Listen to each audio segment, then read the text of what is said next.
Hello dear students, मैं अर्पित खरे आप सभी का एक्सपी क्लासेस में स्वागत करता हूं। आज हम क्लास 12 के केमिस्ट्री का जो चैप्टर नंबर 3 है जिसका नाम रासायनिक बलगतिकी या जिसे हम केमिकल काइनेटिक्स बोलते हैं उसकी हम शुरुआत करने वाले हैं। ये शुरुआत आपको एकदम जबरदस्त होगी, बिल्कुल आपको मजा आ जाने वाला है।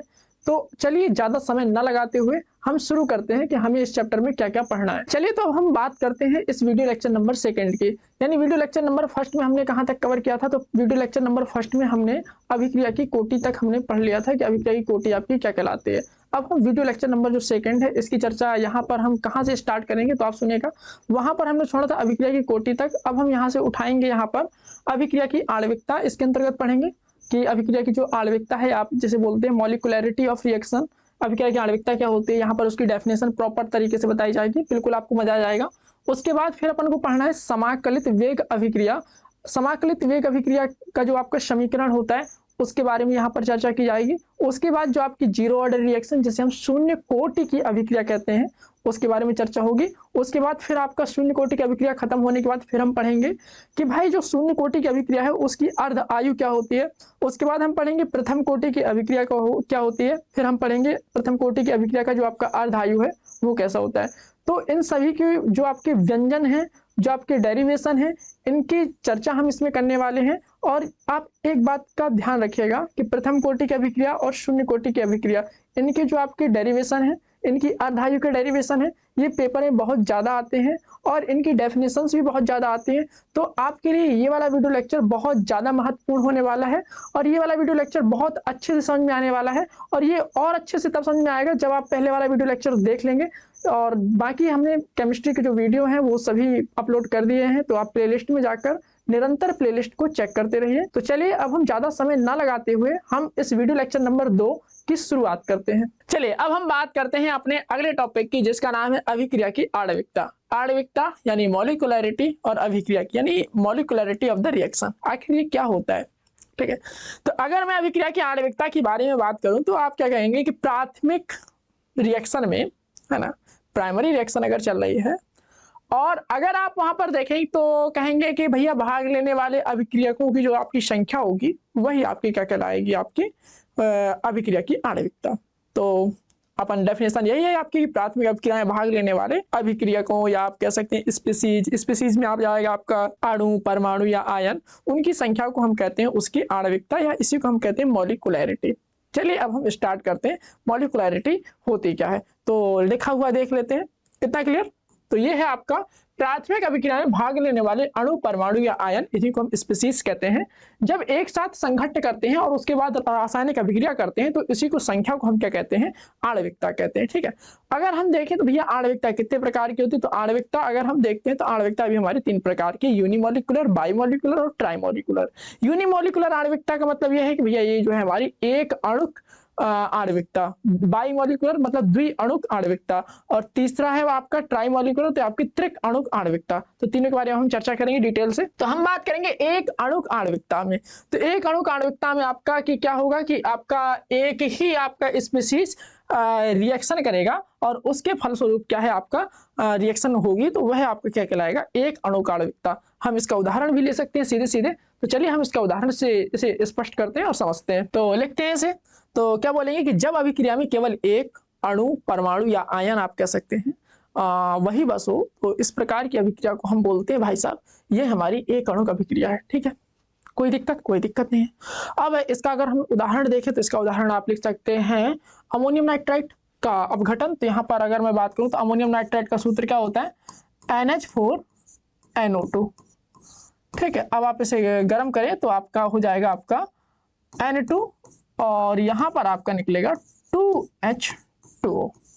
तो यहाँ पर आपका कौन है, एक बंदा है। तो आप बोलेंगे भैया यह आपका एक अणुक अभिक्रिया है। क्या बोलेंगे आप कि जब किसी रिएक्शन में आपका कह सकते हैं कि एक कह सकते हैं अणु भाग लेता है ना, तो वह आपकी एक अणुक अभिक्रिया कहलाती है। ठीक है, क्लियर, कोई दिक्कत, कोई समस्या। चलिए, तो यह है आपका उदाहरण हो गया।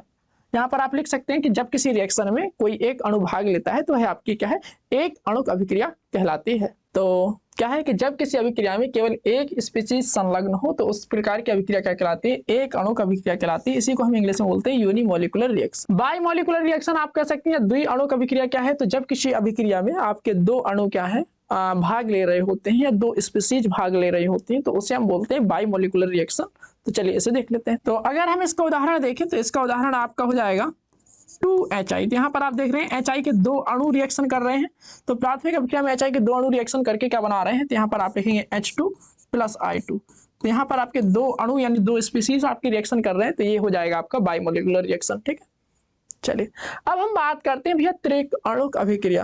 तो बोलेंगे भाई जब आपका प्राथमिक अभिक्रिया में चल रही हो और उसमें अगर तीन अणु एक साथ संघट्ट कर रहे हो, तीन अणु एक साथ कोलिजन कर रहे हो या तीन अणु एक साथ कोलाइड कर रहे हो, तो इस प्रकार की जो आपकी रिएक्शन होती है वह आपकी त्रिक अणुक अभिक्रिया कहलाती है। इसका उदाहरण आप देख सकते हैं। तो यहाँ पर लिखते हैं 2NO, दो अणु इसके हो गए plus O2 after reaction 2NO2।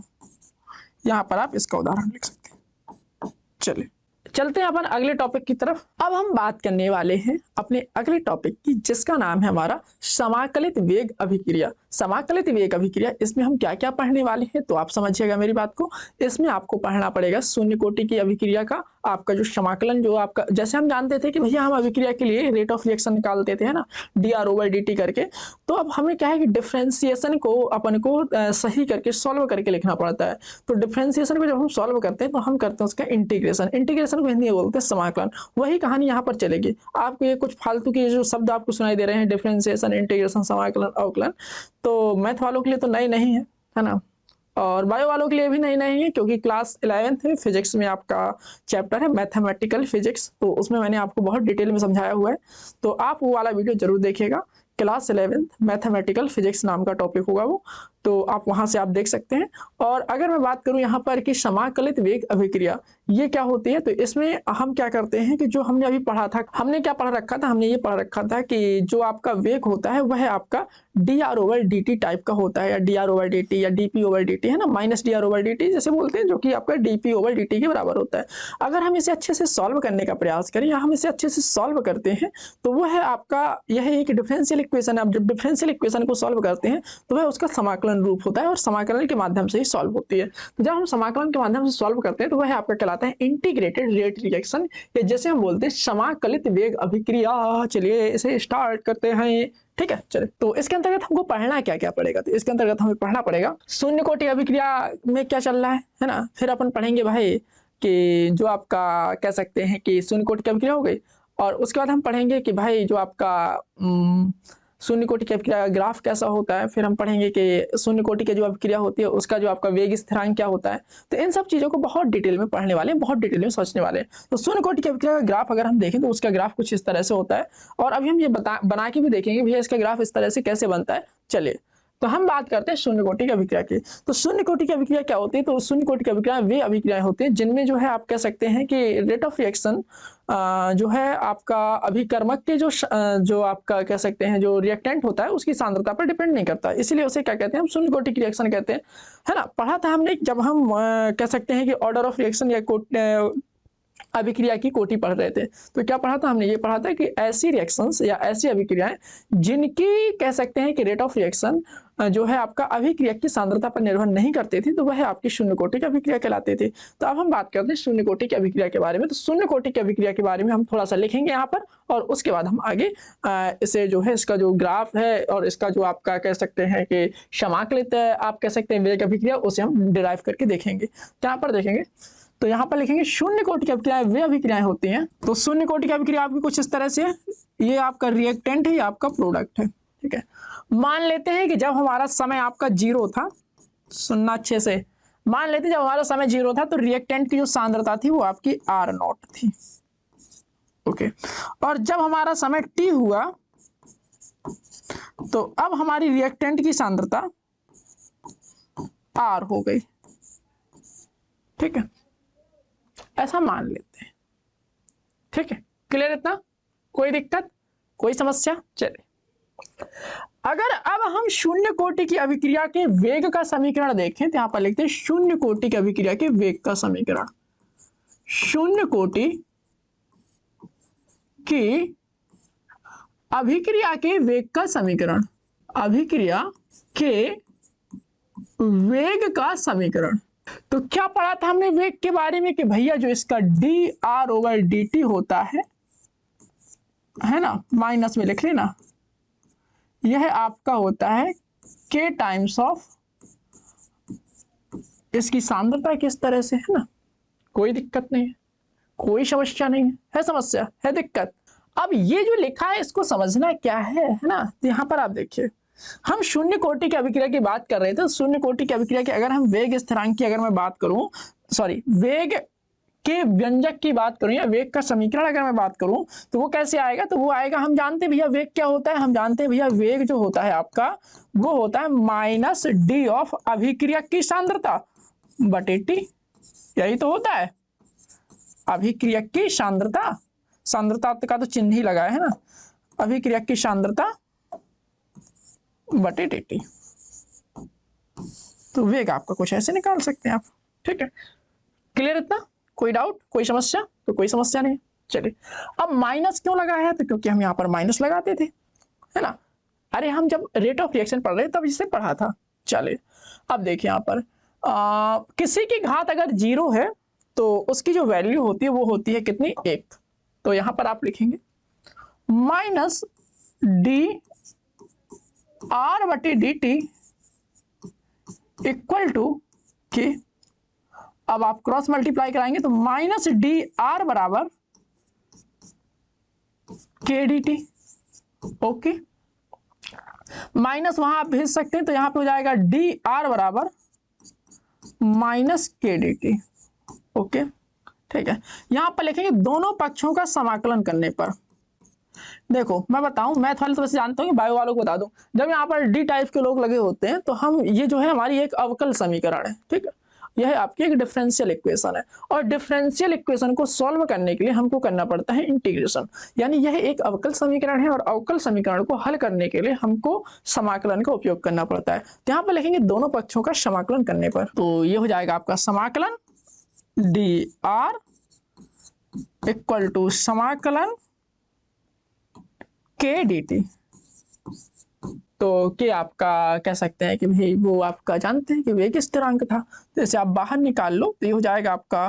देखो जब हम समाकलन पढ़ा रहे थे तो हमने यहाँ पर पढ़ा था कि समाकलन में क्या होता है। यहाँ पर मैं शॉर्ट में बता दे रहा हूँ कि अगर आपका इंटीग्रेशन ऑफ डी एक्स, यानी ये सांप जैसा चिन्ह लगा है और डी एक्स लिखा है, इसकी वैल्यू एक्स प्लस सी होती है।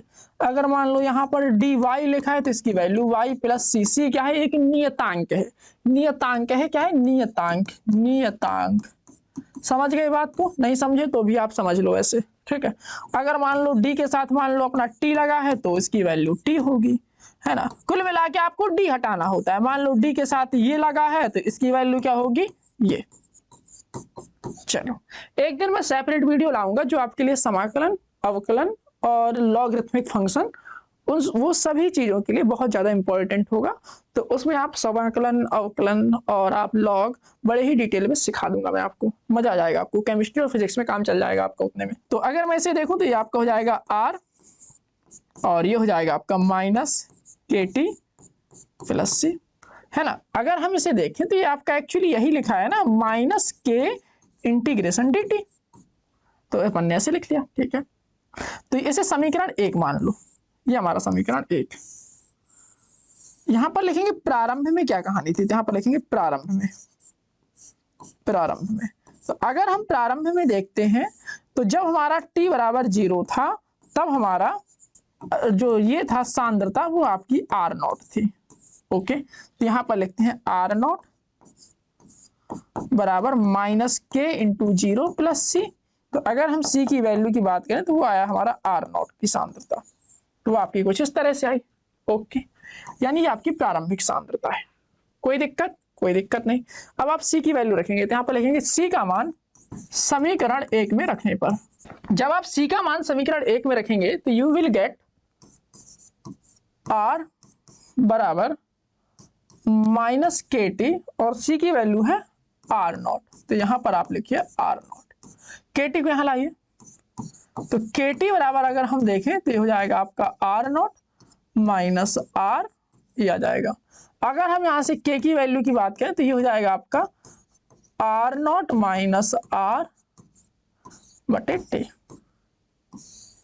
तो ये है आपका शून्य कोटि की अभिक्रिया के वेग स्थिरांक का व्यंजक। यहाँ पर आप लिख सकते हैं यह हमारा शून्य कोटि की अभिक्रिया के वेग स्थिरांक का व्यंजक है। अंडरस्टैंड? आया समझ में? इसी के साथ हम एक कॉन्सेप्ट और निपटा देते हैं, वो काहे को बचा रहे, अभिक्रिया की अर्धायु, है ना। अर्धायु क्या होती है? तो अर्धायु वो होती है कि जब आपकी अभिक्रिया, जो आपका अभिक्रिया है वो आधा खत्म हो जाए, है ना। तो यहाँ पर लिखे थे। तो अब हम बात करते हैं शून्य कोटि की अभिक्रिया की अर्धायु की, ठीक है। क्योंकि जब हमारा शून्य कोटि की अभिक्रिया का इतना हो गया है तो अर्धायु काहे को रह जाए, उसे और साथ में निपटा देते हैं, ठीक है। तो अर्धायु की अगर हम बात करें, जैसे नाम से ही स्पष्ट है अर्ध आयु, तो इसे आप बोलेंगे कि भाई जैसे शून्य कोटि की अभिक्रिया की बात चल रही है, तो अगर आपकी प्रारंभिक सांद्रता जो है आपकी, जैसे मान लीजिए कोई अभिक्रियक था, वो आपका पहले ए था, ठीक है, और उससे आपका प्रोडक्ट बन रहा था, ठीक है। अभिक्रियक से क्या बन रहा था? आपका प्रोडक्ट बन रहा था, ठीक है। तो अभिक्रियक से आपका प्रोडक्ट बन रहा था, कोई दिक्कत नहीं है, ठीक है। ए था आपका अभिक्रियक और आपका प्रोडक्ट बन रहा था पी, ओके, चलता है, कोई दिक्कत नहीं है, ठीक है। अब देखिए मेरी बात को, अगर हम बात करें कि भाई जो आपका अभिक्रिया ए है उससे प्रोडक्ट भी बन रहा है, तो अगर मान लो पहले इसकी सांद्रता अगर आर थी और अब आपकी सांद्रता r/2 बची है, यानी अगर आपकी पहले से सांद्रता आधी हो गई है, किसकी? अभिक्रियक की। अभिक्रियक की सांद्रता पहले से आधी हो जाए किसी रिएक्शन में, और अगर वो रिएक्शन चल रही है, तो आप बोलेंगे कि भैया जितना टाइम लगा है वह जो टाइम है वह उसका क्या है? अभिक्रिया की क्या है? अर्धायु है। क्लियर इतना? तो क्या बोलेंगे कि अगर कोई अभिक्रिया चल रही है और अभिक्रिया के चलने के साथ अगर उसका जो टाइम है, टाइम अगर क्या हो जाता है, वह टाइम जिसमें क्या है अभिक्रिया की जो आपकी सांद्रता है वो क्या हो जाती है, वह टाइम जिसमें अभिक्रिया की जो सांद्रता है वो क्या हो जाती है? आधी रह जाती है, उस टाइम को हम बोलते हैं उस अभिक्रिया की अर्धायु। चलिए अब हम पढ़ लेते हैं। तो लिखा है किसी अभिक्रिया में अभिक्रिया की प्रारंभिक सांद्रता आधी रह जाने में जितना आपको समय लगता है वह अभिक्रिया की क्या कहलाता है? अर्धायु कहलाता है। मतलब एक ऐसा समय जितने समय में अभिक्रियक जो है अपनी प्रारंभिक सांद्रता का आधा रह जाता है या प्रारंभिक सांद्रता का आधा खर्च हो जाता है, उसे हम अभिक्रिया की अर्धायु कहते हैं। अब बात करते हैं शून्य कोटि की अभिक्रिया। तो शून्य कोटि की अभिक्रिया के लिए हमने देखा वेग स्थिरांक का व्यंजक क्या आया था, के बराबर इस तरह से। तो यहाँ पर लिख लेते हैं, यहाँ पर शून्य कोटि की अभिक्रिया की वेग स्थिरांक के व्यंजक से। तो आप जानते हैं शून्य कोटि की अभिक्रिया का वेग स्थिरांक का व्यंजक क्या था। तो वेग स्थिरांक का अगर मैं व्यंजक देखूं तो वो आपका यहाँ है, कितना था? के बराबर आर नॉट माइनस आर बटे टी। तो उसने कहा अर्ध आयु, तो अर्ध आयु क्या होती है आपकी? T half, okay. तो अर्ध आयु हम बोलेंगे टी हाफ, ओके। तो ये जो के हो जाएगा अर्धायु के लिए, यहां पर अगर हम देखें तो भैया प्रारंभिक सांद्रता की आधी रह जाएगी, यानी अब जो सांद्रता बची अब आपकी प्रारंभिक की क्या रह जाएगी? आधी रह जाएगी। तो यहां पर लिखेंगे अब ये जो है आपकी प्रारंभिक की आधी रह गई, बटे में रहेगा टी। इसे हम यहां पर डिवाइड करके ऐसे लिख लेते हैं, के बराबर आएगा आपका R not minus R not बटे 2 बटे टी। हल कर लो, मतलब पूरे में से आधा गया तो आधा बचेगा, तो यहां लिखेंगे आर नॉट बटे 2 टी। टी के साथ आपका यहाँ पर हाफ लगेगा क्योंकि ये अर्धायु को इंडिकेट कर रहा है।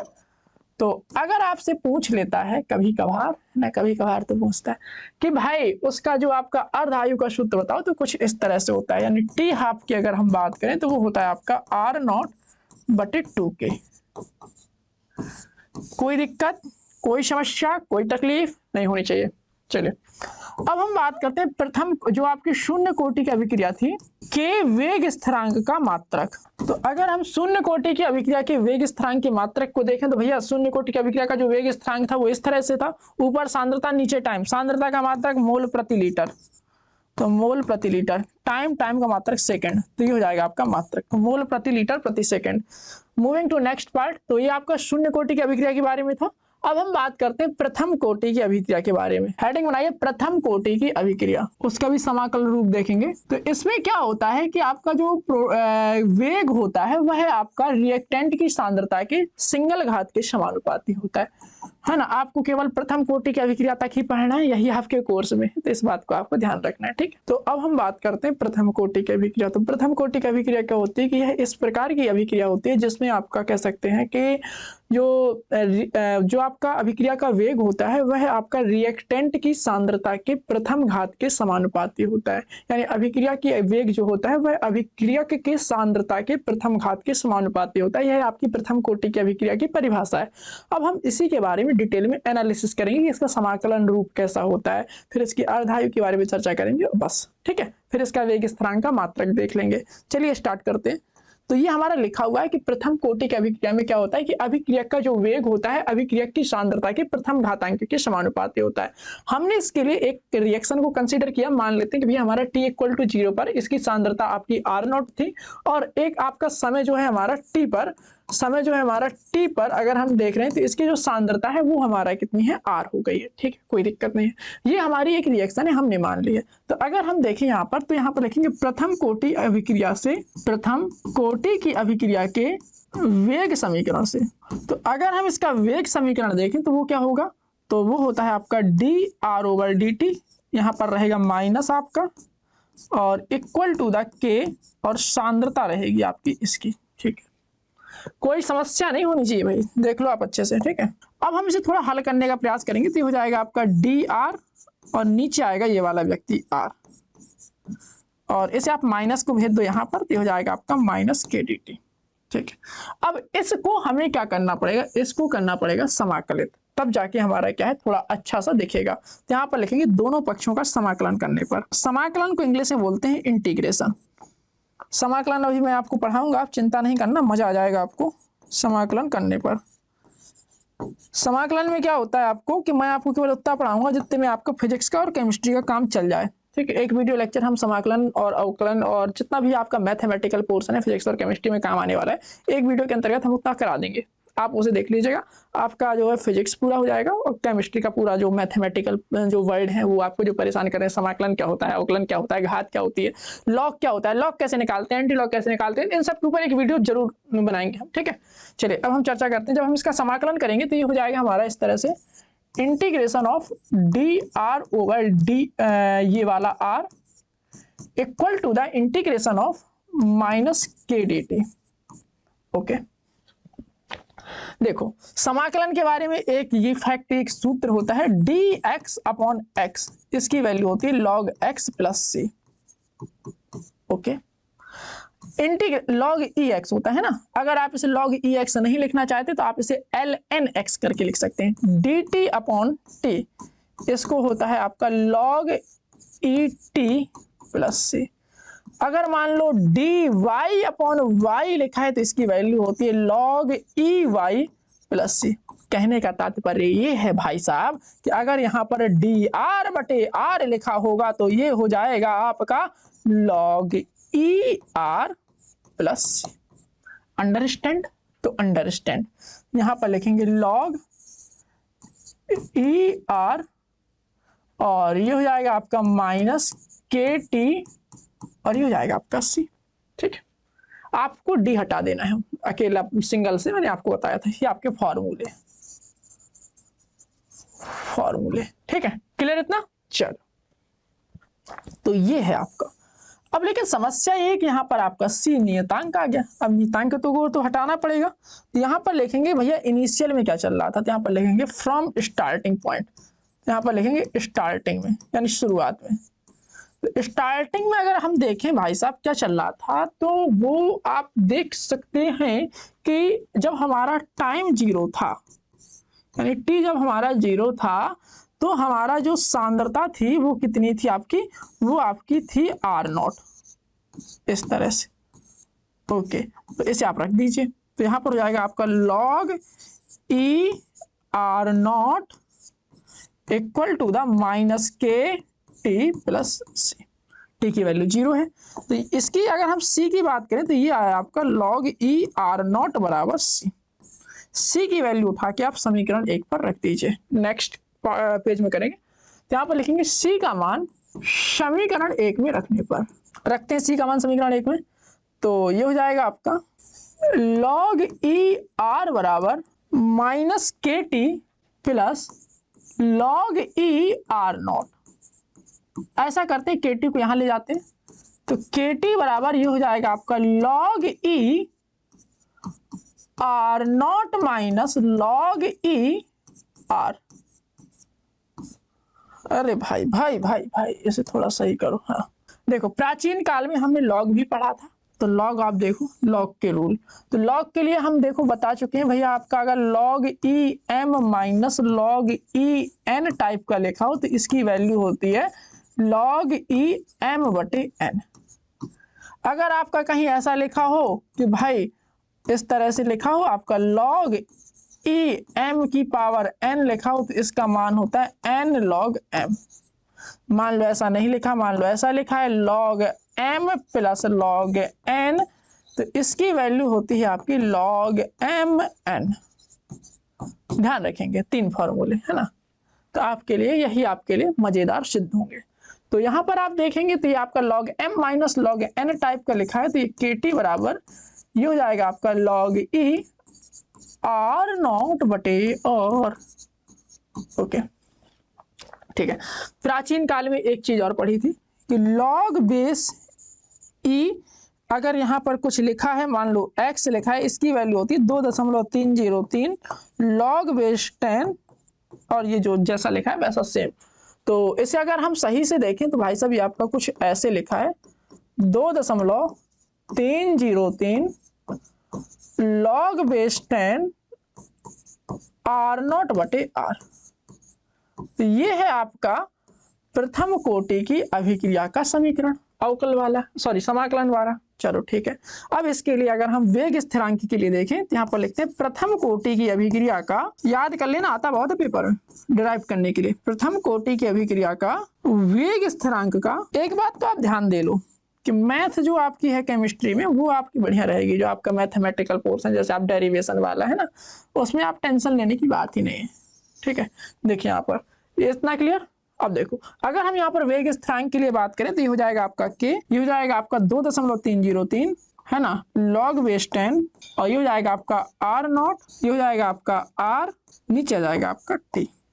ओके चलो, अब हम आगे चर्चा करते हैं थोड़ी सी और, कि अब हमें अगर बात करनी हो प्रथम कोटि की अभिक्रिया की अर्धायु के बारे में। अर्धायु वही पुराना वाला सिस्टम है, तो यहाँ पर लिख लेते हैं कि प्रथम कोटि की अभिक्रिया की अर्धायु, प्रथम कोटि की अभिक्रिया की अर्धायु। तो अगर हम देखते हैं प्रथम कोटि की अभिक्रिया की अर्धायु, तो अर्धायु वही होता है कि आपका भैया जो रिएक्टेंट है वो आपका आधा खत्म हो गया, आधा बचा है ना, तो k बराबर हो जाएगा आपका 2.303, टाइम हो जाएगा आपका t हाफ, और यहाँ आप लिखेंगे log बेस 10, और ये आपका प्रारंभिक का आधा बचेगा तो आर नॉट आपका सेम रहेगा, और ये हो जाएगा आपका आर नॉट का आधा बचेगा तो आर नॉट बटे 2, आर नॉट से आर नॉट आपका ऐसे कैंसिल हो जाएगा, तो ये हो जाएगा आपका 2.303 बटे टी हाफ का टी हाफ, और ये आपका 2, अरे भाई ये आपका 2 ऊपर जाएगा तो ये हो जाएगा आपका log बेस 10 इंटू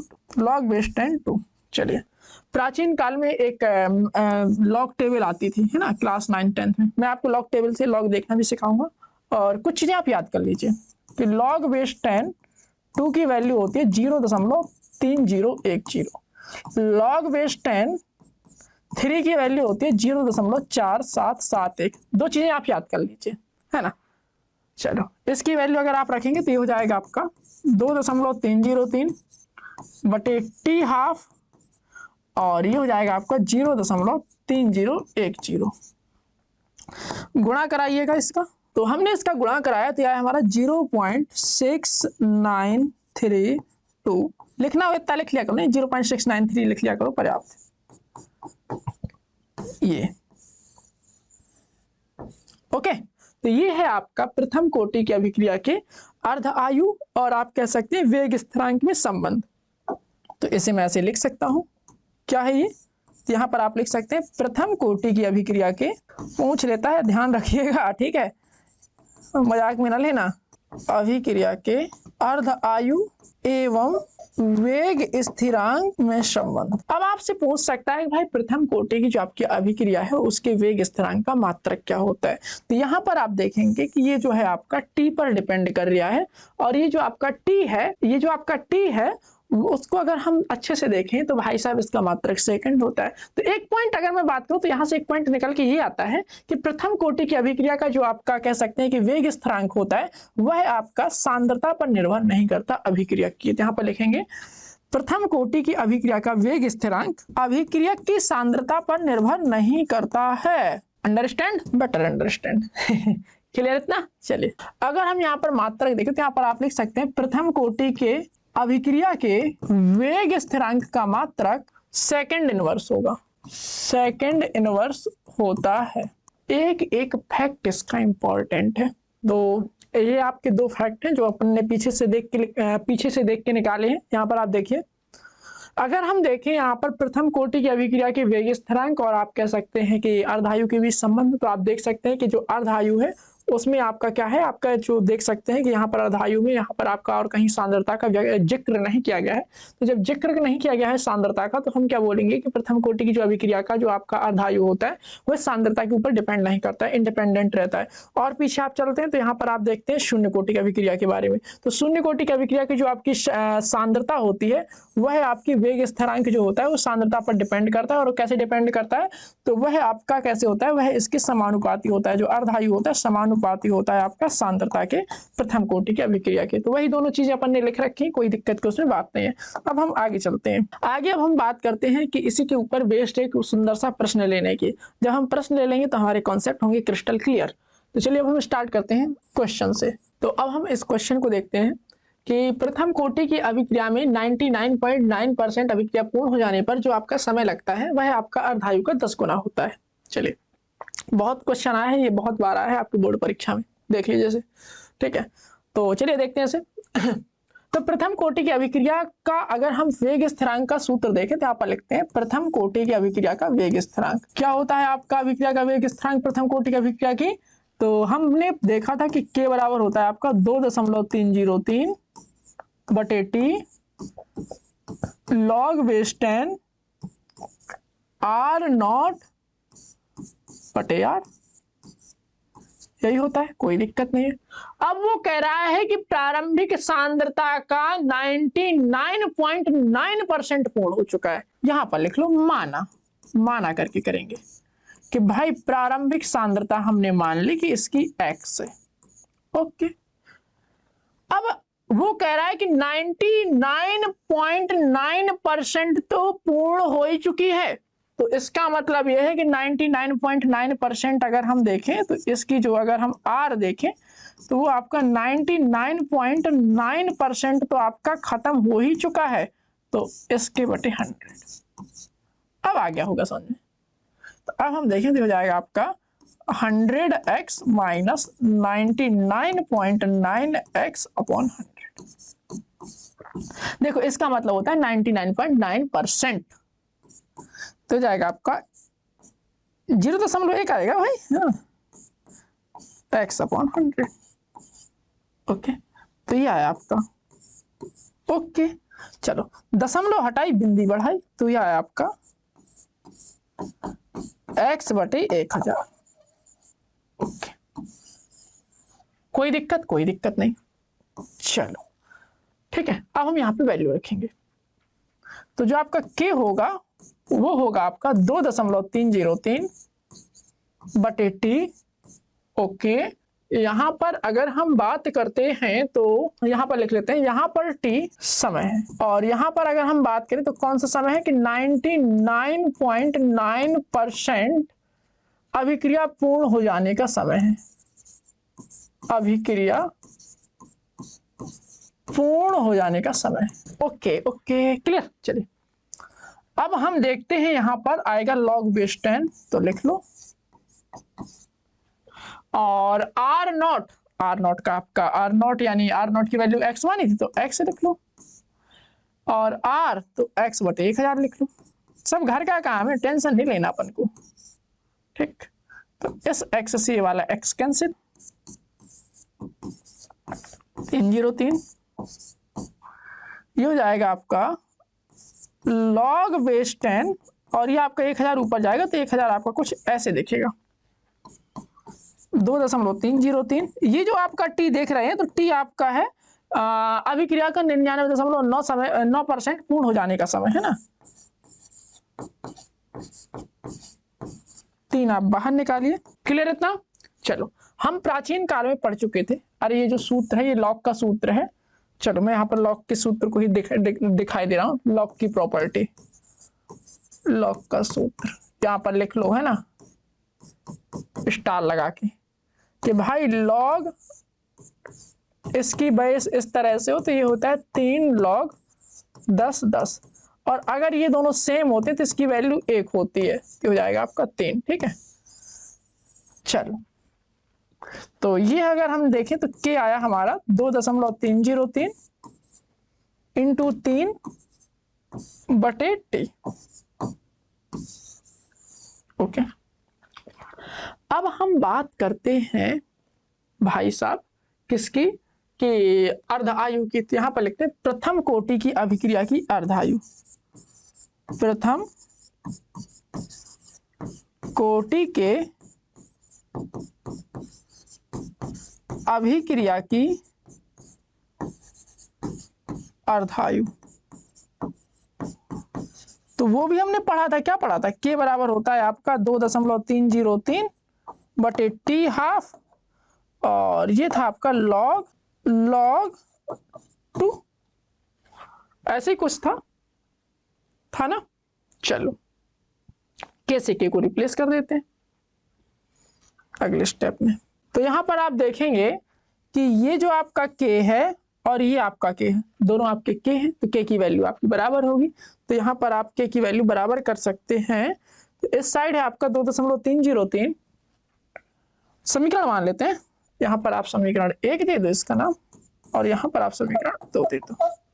लिखेंगे समीकरण 1 और 2 से है ना, समीकरण 1 व 2 से। दोनों ही के समीकरण है तो दोनों आपके बराबर होंगे।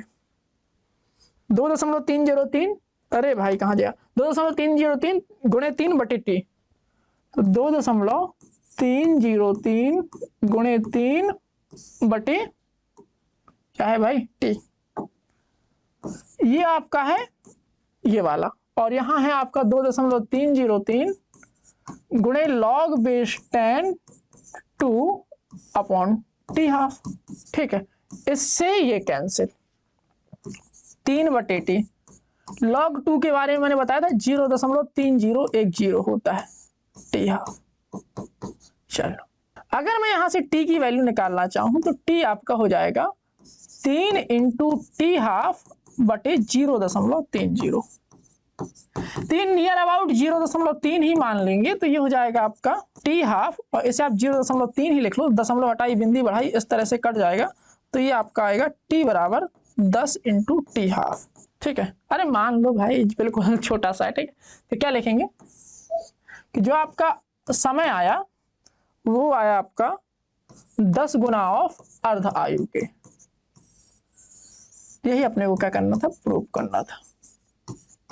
ठीक, चलिए तो ये हो गया आपका सवाल।